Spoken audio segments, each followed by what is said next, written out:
Daily. Taste the Daily. மாண்புமிகு ஒன்றியத்தினுடைய education minister எனக்கு செய்தியை சொல்லியிருக்கிறார். குறிப்பாக அவர் தேர்தல் பரப்புரையில் இருக்கும்போது அங்கே கேட்கப்பட்ட நம்முடைய செய்தியாளர் கேட்கப்பட்ட கேள்வியிட்ட குறிப்பாகவே அந்த செய்தியாளர் கேட்கும் பொழுது தமிழ்நாட்டை சார்ந்திருக்கின்ற கல்வித்துறை அமைச்சர் நீங்கள் பணம் தர மாட்டீர்களே என்கின்ற கேள்வியை சொன்னதெல்லாம் நான் அதுக்கு பதிலளிக்க கடமை. ஒட்டுமொத்தமாக நம்முடைய பத்திரிகை ஊடகத்துறை சார்ந்த நண்பர்களுமான தமிழ்நாட்டு மக்கள் தொடர்ந்து ஒன்றிய அரசு என்பது நம்மளை வஞ்சிக்கின்றது என்பதை நாங்கள் படித்து தொடர்ந்து இந்த ஆட்சி மாற்றம் ஏற்பட்டது முன்பும் சரி முன்பும் சரி தொடர்ந்து சொல்லிக்கிட்டே இருக்கோம். ஆனால் இன்றைக்கு அதற்கான ஒரு விடையாக நாங்கள் சொல்லும் பொழுதெல்லாம் அந்த இயக்கத்தை சார்ந்தவங்க என்ன சொல்கிறாங்க, பொய் சொல்கிறீங்க, உங்களுக்கு வெட்கமாக இல்லையா என்று இன்றைக்கு இருக்கக்கூடிய ஆளுங்கட்சியில் இருக்கக்கூடிய உங்களை பார்த்தெல்லாம் அவர்கள் வாய்ப்பு சாமல் சொல்லுவார்கள். ஆனால் இன்றைக்கு அவர்களுடைய இயக்கத்தை சார்ந்திருக்கின்ற ஒரு ஒன்றிய அமைச்சரை என்ன திட்டவட்டமாக சொல்லியிருக்கிறார் என்பதை நீங்கள் பார்த்துருக்கலாம். இதைத்தான் நாங்கள் அடிக்கடி சொல்லும்பொழுது, தயவுசெய்து கல்வியில் நீங்கள் அரசியல் செய்யாதீர்கள். ஏறத்தாழ 40 லட்சம் மாணவ செல்வங்களுடைய முழு அந்த எதிர்காலம் அதில் அடங்கியிருக்கின்றது. ஏறத்தாழ ஆசிரியர்கள் பணியாளர்கள் என்று ஏறத்தாழ 32,000க்கும் மேற்பட்டு இருக்கின்றவர்களுக்கு நாங்கள் மாதம் சம்பளம் வழங்க வேண்டிய ஒரு சூழ்நிலை. ஏறத்தாழ ஒரு மாதத்துக்கு 76 கோடி ரூபாய் மதிப்பிலும் ஒரு வருஷத்துக்கு 921 கோடி ரூபாய் மதிப்பிலும் அவங்க சம்பளம் மட்டுமே வழங்க வேண்டியது.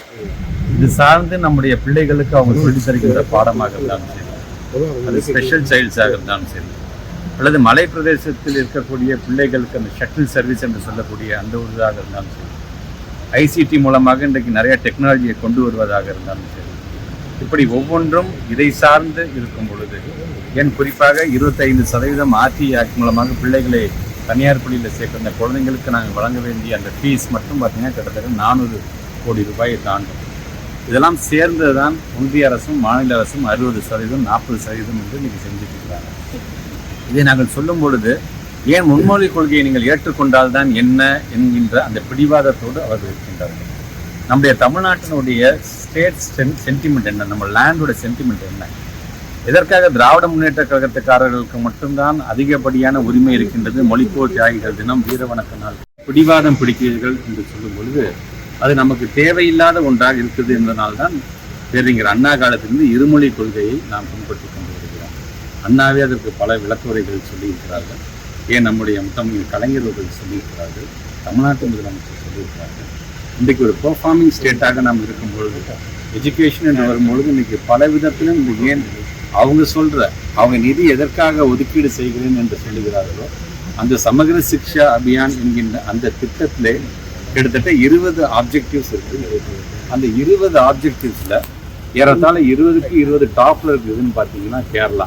அந்த 20ல் 19 டாப்பில் இருக்குது யாருன்னு பார்த்தீங்கன்னா தமிழ்நாடு. ஆனால் அதில் 20ல் வெறும் 8 மட்டும் டாப்பில் இருக்கிற குஜராத், அந்த 20ல் 3 இடத்துல மட்டும் இருக்கின்ற உத்தரப்பிரதேஷ், மத்திய பிரதேஷ், அந்த 20ல் வெறும் 2 இடத்துல டாப்பில் இருக்க பீகார். இந்த எல்லாத்துக்குமே நீங்கள் பணம் ஒதுக்குறீங்க, ஆனால் எங்களுக்கு நீங்கள் பணம் ஒதுக்க மாட்டேங்கிறீர்கள். இதைத்தான் நாங்கள் சொல்கிறோம். நாங்கள் எங்களை பொறுத்த வரைக்கும் ஏதோ நீங்கள் எங்களை மிரட்டை கிரட்டி நீங்கள் அடிப்பணியை வைக்கணும் நீங்கள் பார்க்குறீர்கள். அதனால் மறந்து விடாதீர்கள். எங்களை பொறுத்த வரைக்கும் இதில் அரசியல் பார்க்காமல் எங்களுக்கு வர வேண்டிய எங்களுடைய பணம் 2152 கோடி ரூபாயை யார் பெற்று தந்தாலும் அதுக்கான உரிய அந்த மதிப்பை அவர்களே எடுத்துக்கொள்ளட்டும்.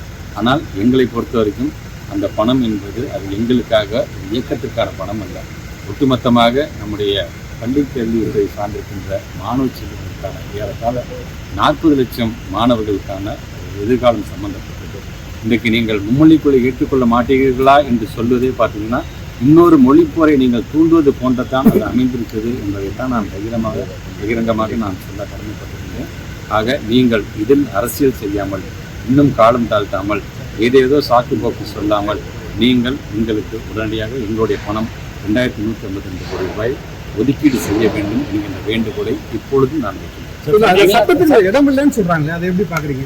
அது வந்து நீங்க கையெழுத்து பண்ணாட்டி சட்டத்துல இடம் இல்லை கொடுக்கறதுக்கு அப்படிங்கிற 2018ஆம் ஆண்டிலிருந்து தொடர்ந்து SSA என்கின்ற இந்த ஃபண்டு மூலமாக ஒவ்வொரு ஆண்டும் பணம் ரிலீஸ் பண்ணிட்டே தான் இருக்காங்க. ஏன் அப்பெல்லாம் அந்த சட்டம் இல்லையா? ஆக இன்றைக்கு அந்த 2018லேருந்து ஒதுக்கீட்டு செஞ்சுக்கிட்டே இருந்த பணம் திடீர்னு 2023 நீ PMCல நீ கையெழுத்து போட்டால்தான் நான் பணத்தை தருவேன் என்று சொல்லும்போது தான் அப்படி மாண்புமிகு தமிழ்நாட்டு முதலமைச்சர் அன்றைக்கே சொன்னார், இந்த PMCயில் நம்ம சேரலாமா சேர வேணாமா என்பது விவாத பொருள். விவாத பொருள்ல யாரு வந்து கருத்துக்கள் எடுத்து வைக்கிறாங்க, அந்த விவாதம் எப்படி நியாயமானது இருக்குங்கிறது நம்ம தனியா பார்க்கலாம். ஆனால் நீங்க வருஷம் கொடுக்க வேண்டிய SSA ஃபண்டை நீங்க ஒதுக்க வேண்டியதானே. SSA ஃபண்டில் இருக்கின்ற இவ்வளோ என்டிட்டிஸ் அதை சார்ந்து தானே போயிட்டு இருக்கு. அப்போ இவ்வளோ பெரிய என்டிட்டிஸையும் நான் சொன்ன இவ்வளோ என்டிட்டிஸையும் முடக்கிறதுக்கு PMCங்கிற ஒரு இதில் கையெழுத்து போட்டால் தான் நான் இதெல்லாம் விடுவிப்பேன் என்று சொன்னால் காலங்காலமாக இது சார்ந்து ஏன் இன்னைக்கு இப்போ பொம்பளை பிள்ளைங்க 6th ஸ்டாண்டர்ட்லேருந்து 12th ஸ்டாண்டர்ட் வரைக்கும் செல்ஃப் டிஃபென்ஸ்க்கு நாங்கள் ஒரு திட்டத்தை போன வருஷம் நம்ம கொண்டு வந்தோம். இதே SSA ஃபண்டு கிட்டத்தட்ட பார்த்தீங்கன்னா 19.2 கோடி ரூபாய் மதிப்பீட்டில் எல்லா பிள்ளைங்களுக்கும் அரசு பள்ளியை சார்ந்திருக்கிற பிள்ளைகள் செல்ஃப் டிஃபென்ஸ் எப்படி கற்றுக்கணுங்கிறதுக்கான அது மிகப்பெரிய பயிற்சியை வழங்கணும். நானே கூட போய் நான் வேலூர் மாவட்டத்தில் போய் நான் ஆரம்பிச்சு வச்சுருக்கேன். ஆனால் இந்த வருஷம் அதை பண்ணலாங்க போது ஒட்டுமொத்தமாக SSA ஃபண்டு நிறுத்திச்சும்போது நான் சொல்கிறது 1-2 தான் உங்களுக்காக சொல்கிறேன். டீட்டெயில்டாக சொல்கிறோம்னு சொன்னால் இது சார்ந்து நம்முடைய பிள்ளைகள் அவ்வளோ பலன் அடைஞ்சிட்டு இருக்கிறாங்க. ஆனால் அதில் நீங்கள் கையை வைக்கணும். என்ன சொல்லுங்க, ஏன் மும்மொழி கொள்கை ஏற்றுக்கிட்டா தான் என்ன, ஏன் உலகம் முழுவதும் ஏற்றுக்கிட்டு இருக்கீங்க அப்படின்னு சொல்லும்போது நாங்கள் எந்த விதத்தில் குறைஞ்சி போயிட்டு வந்த இருமொழி கொள்கையை நாங்கள் கடைபிடிப்பதனால இன்றைக்கு நம்முடைய தமிழ்நாட்டுடைய மாணவ செல்வங்கள் ஏன் இன்னைக்கு ISRோட இயக்குனர் நாராயணன் அவர்கள் உள்ளிட்ட எல்லாமே அரசு பள்ளியில் படித்தவங்க தான். எல்லாமே ஒரு ப்ரூவன் ப்ராடக்டாக எங்களுடைய பிள்ளைகள் நாங்கள் உருவாக்கிட்டு இருக்கோம். இன்னைக்கு தமிழ்நாடு மட்டுமல்ல இந்தியா முழுவதும் ஏன் உலகம் முழுவதும் நம்ம பிள்ளைங்க நீங்கள் பல PM இன்ஸ்டியூஷனுக்கு போய் இன்னைக்கு நாங்கள் சேர்றாங்க என்று சொல்லும்போது அப்படி நாங்கள் எங்களை நிரூபிச்சுட்டு இருக்கும் பொழுது ஏன் சம்மந்தமே இல்லாமல் ஒரு மும்மொழி கொள்கையை எடுத்துக்கல நீங்கள் எப்படி நீங்கள் வந்து இது மாதிரியான ஒரு அழுத்தத்தை தரலாம் என்ற கேள்வி தான் நான் வைக்கிறேன். தமிழ் ஆசிரியர்கள் இருக்காங்களா? தமிழ் மொழி பயிற்றுவிக்கப்படுதா? தமிழ் ஏற்கனவே நம்முடைய மாண்புமிகு நாடாளுமன்ற உறுப்பினர் திருச்சி சிவா அவர்கள் ஒரு முறை பேசும்போது சொன்னாங்க, கேந்திர வித்யாலயா அந்தந்த ஸ்டேட்னா இடமே கொடுக்குது உங்களை பண்ணுறதுக்கு. ஆனால் இது வரைக்கும் நீங்கள் வந்து தமிழுக்குன்னு தனியாக நீங்கள் வந்து ஒரு டீச்சர்ஸ்க்கு நீங்கள் வைக்க மாட்டீங்க என்று சொல்லியிருக்கார்கள்.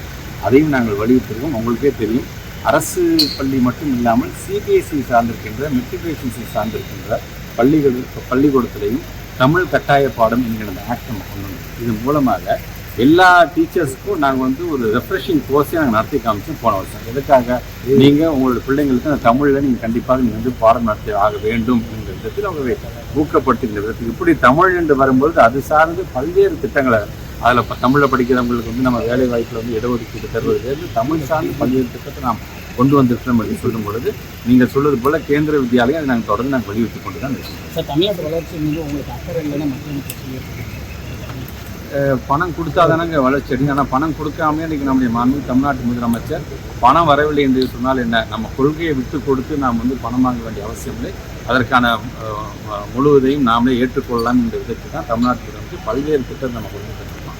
ஏன் தொடர்ந்து பத்திரிகை துறை ஊடகத்துறை சார்ந்த நண்பர்கள் உங்களுக்கே தெரியும், இன்றைக்கு பல விதத்தில் இப்போ ஓட்டர்ஸில் நம்ம அதிகப்படியாக இன்றைக்கி நம்ம ஒரு ஆதரவு பெருகி இருக்கிறது என்பது ஒரு புறம் இருந்தாலும் அந்தந்த மாநிலத்தை சார்ந்திருக்கின்ற முதலமைச்சரை வந்து அதிகமாக மக்கள் விரும்புகிறார் என்றதையும் பார்த்தீங்கன்னா போன பிப்ரவரியில் 36% இருந்திருக்கும். இந்த பிப்ரவரியில் வந்து 57%, கிட்டத்தட்ட 22% ஒரு வளர்ச்சியே கொடுக்காம ஒரு முதலமைச்சருக்கு எப்படி இந்த அளவுக்கான ஒரு செல்வாக்கு வரும் என்பதை தான் சொல்லணும். புதிய நிதி நிதி கிடைக்காத தமிழ்நாட்டை பொறுத்த வரைக்கும் தமிழ்நாட்டு முதலமைச்சரிடம் நான் கலந்து ஆலோசிப்போம். இப்போ தான் நான் விமானத்துக்கு நான் இறங்கியிருக்கேன். நான் அடுத்த முதலமைச்சரும் நாங்கள் ஆலோசனை செய்வோம். முதலமைச்சருக்கு என்ன அறிவுரை செய்கிறார் அதற்கு தகுந்தாற்ப நீதிமன்றத்தில் ஆர்டருக்கு வாய்ப்பு இருக்கா?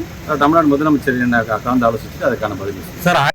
பணத்தை நான் வாங்கிட்டேன் மகேஷ், என் கையில் இருக்கு. இப்போ நான் கேட்குற கேள்வினா நீ பதில் சொல்லிட்டுனா நான் சொல்றது தயாரா. பாதகம் செய்பவரை கண்டால் நாம் பயம் கொள்ளலாகாது பாப்பா. மோதி மிதித்து விடு பாப்பா, அவர் முகத்தில் உமிழ்ந்து விடு பாப்பா.